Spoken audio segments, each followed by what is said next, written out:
Hello, my name is Danielle Gibson. I am a student at the University of North Carolina, Greensboro, majoring in health studies, and I'm going to talk today about asthma and the Alaskan Native and American Indian populations.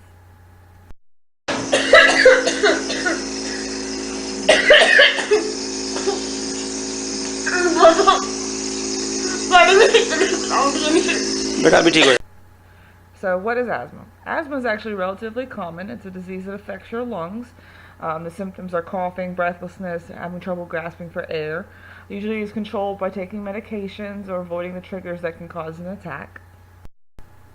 This illustration right here just shows the airways in an asthmatic attack.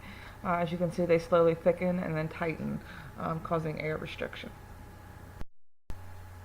Asthma is a huge problem, as seen in the numbers here: 1.6 million ER visits, 10.5 million doctor's office visits, 1.3 million outpatient visits, and the average annual cost of $56 billion. These are just some of the triggers of asthma. The most common, obviously, in the ER is going to be your seasonal allergies of pollen and the cold air of the winter. So while all the causes of asthma are not exactly known at this time, we do know that children exposed to secondhand tobacco smoke are at increased risk for developing asthma, especially these children are normally living near or below the poverty line. Some of the disparities in asthma: for example, women are more likely to have asthma than men. Adults aged 18 to 24 are more likely to have asthma than elderly adults.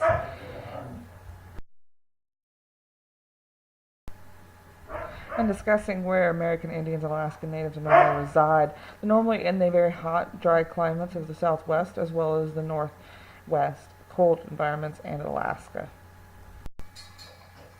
In 2014, 218,000 American Indian and Alaskan Native adults had asthma. Alaskan Indian American Native children are 30% more likely to have asthma than non-Hispanic white children. Unfortunately, the eligibility for coverage, we see a larger gap amongst the Alaskan Native and American Indian population that are uninsured and ineligible for health care. Elderly American Indians and Alaskan Natives report poorer health overall compared to the normal elderly population of the United States, 16% and versus 8% reporting extremely poor health. This is mainly because Alaskan Natives are more likely to live further from care. They live more in villages and reservations and resort areas.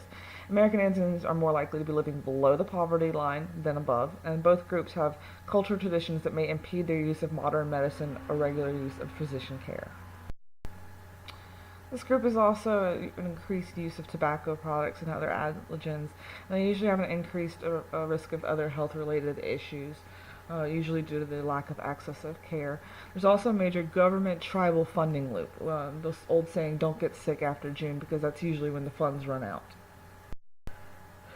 Within each tribe, the American Indian and Alaskan Native population, there are not only different funding, different rules and restrictions, but also different beliefs on modern medicine and access to health care. So why am I talking about this today? Why is this an important issue? Well, I've circled right here, as most people have probably taken a health survey at some point or had to fill out a doctor's visit. And this group mainly has to circle or check the box of other. And so that we have this lumping of two groups that are actually very different and live in different areas, different climates, and have different rules and traditions, and we're grouping them all together. So when we group them all together, we can't study them individually and changes to try to improve that area. So not only are we combating traditions of tribes, the government interaction amongst these tribes, but the main reason I cite for all these health issues is the psychosocial stress model. Having to check a box of other alone just indicates that you are unique. And as you can see here in this data right here from the Kaiser Foundation, that overall, in every category, American Indian and Alaskan Natives are more likely to have an increased risk of these health problems.